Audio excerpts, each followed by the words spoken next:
Hi, my name is Natalie Fine. I'm a counselor at the Community College of Philadelphia, and today I'm facilitating a workshop for all of you out there who've always questioned, why are you so sensitive?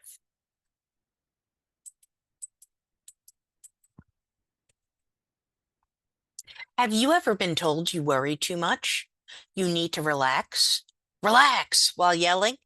I was just joking. Stop thinking so much. And my favorite, why are you so sensitive? Do you ever wonder, why am I bothered by things that don't seem to bother other people? Why does certain activities take a lot out of me? Why do I need recovery time after certain events? Why do I feel things intensely? Why do I get overwhelmed so easily? So before we answer those questions, we're going to talk about something called highly sensitive person test. So what I would like you to do is answer each question according to the way you personally feel. Write down if it's at least somewhat true for you. Don't write it down if it's not very true or not at all. If it is very true for you, write it down and circle it a few times. I am easily overwhelmed by strong sensory input. I seem to be aware of subtleties in my environment. Other people's moods affect me. I tend to be very sensitive to pain. I find myself needing to withdraw during busy days into bed or into a darkened room or any place where I can have some privacy and relief from stimulation. I am particularly sensitive to the effects of caffeine. I am easily overwhelmed by things like bright lights, strong smells, coarse fabrics, or sirens close by. I have a rich, complex inner life. I am made uncomfortable by loud noises. I am deeply moved by the arts or music. My nervous system sometimes feels so frazzled that I just have to go off by myself. I am conscientious. I startle easily. I get rattled when I have a lot to do in a short amount of time. When people are uncomfortable in a physical environment, I tend to know what needs to be done to make it more comfortable. I am annoyed when people try to get me to do too many things at once. I try hard to avoid making mistakes or forgetting things. I make a point to avoid violent movies and TV shows. I become unpleasantly aroused when a lot is going on around me. Being very hungry creates a strong reaction in me, disrupting my concentration or mood.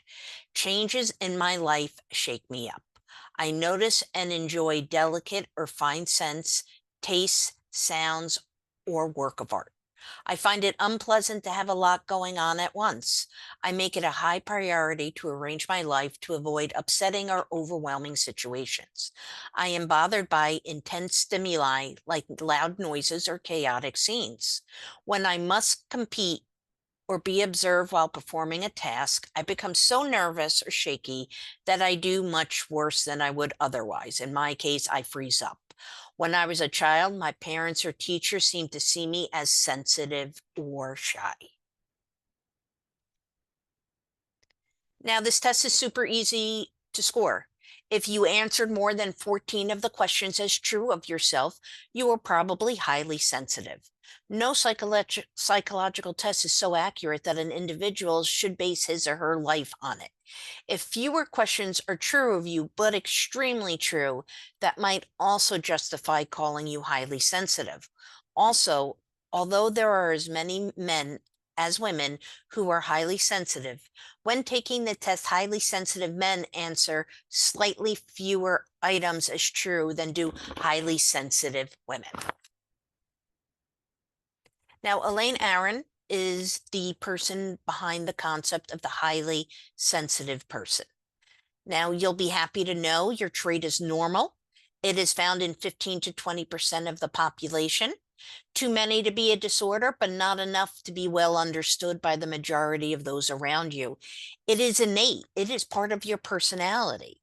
This trait reflects a certain type of survival strategy, being observant before acting. The brains of highly sensitive persons, HSPs, actually work a little differently than others.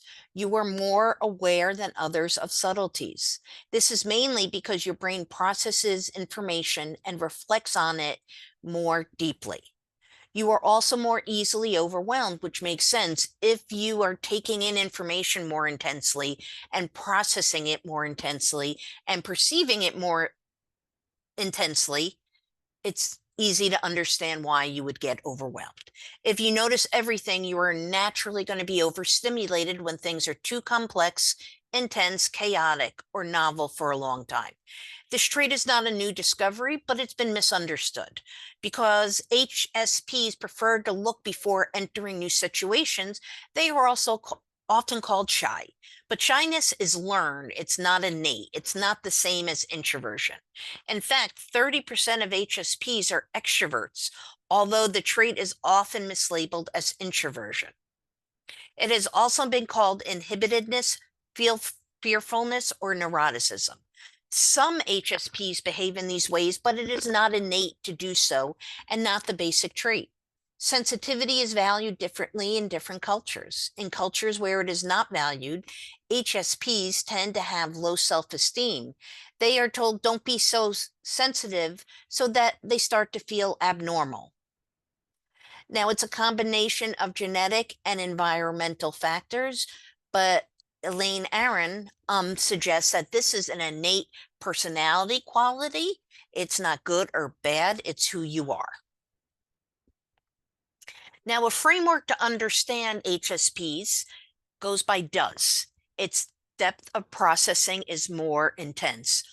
Over arousal, empathy and emotional responsiveness, and sensory specific sensitivity. Now, is there a cure? No, because it's a personality trait. It cannot be cured, nor should it be, but you can learn to cope and embrace this trait. Accept yourself and your sensitivity. Practice self-compassion. Set limits for yourself and others. Find a way to relax that works for you. Listen to what your body tells you.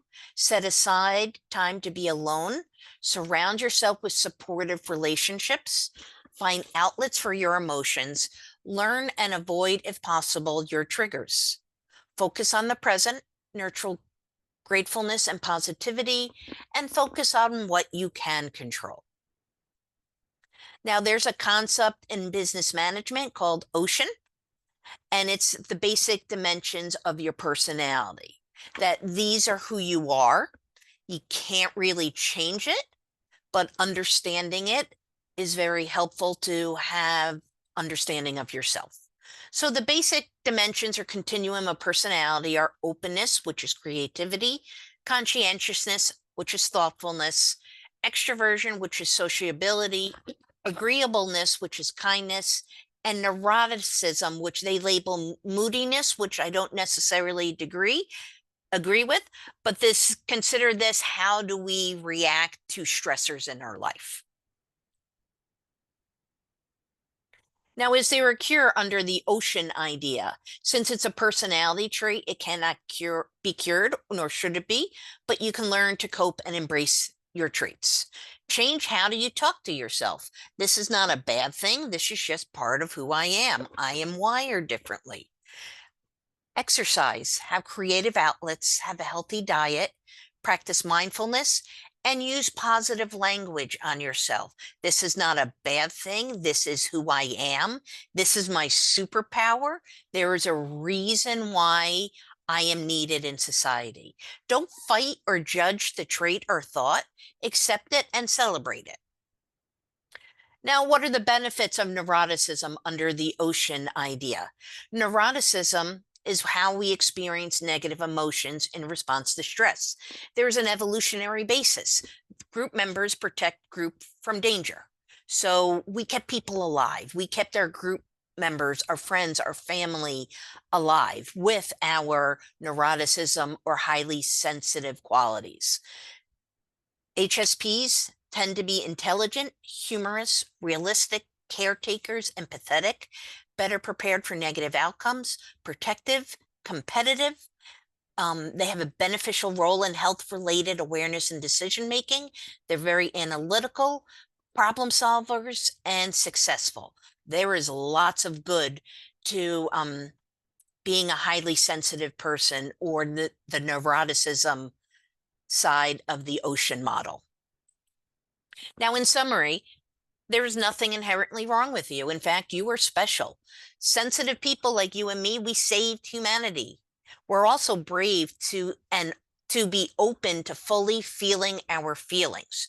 We are protectors and nurturers, but we need to set boundaries with people and with our jobs and ourselves. We need to find outlets for our creativity. Self-care is super important. We do need to develop coping skills because we are living life experiencing and perceiving things much more intensely. We are not too sensitive. Everyone else is not sensitive enough. The world needs you, and being highly sensitive is our superpower. Thank you for watching this video, and if you have any questions, please email counseling@ccp.edu. Have a nice day.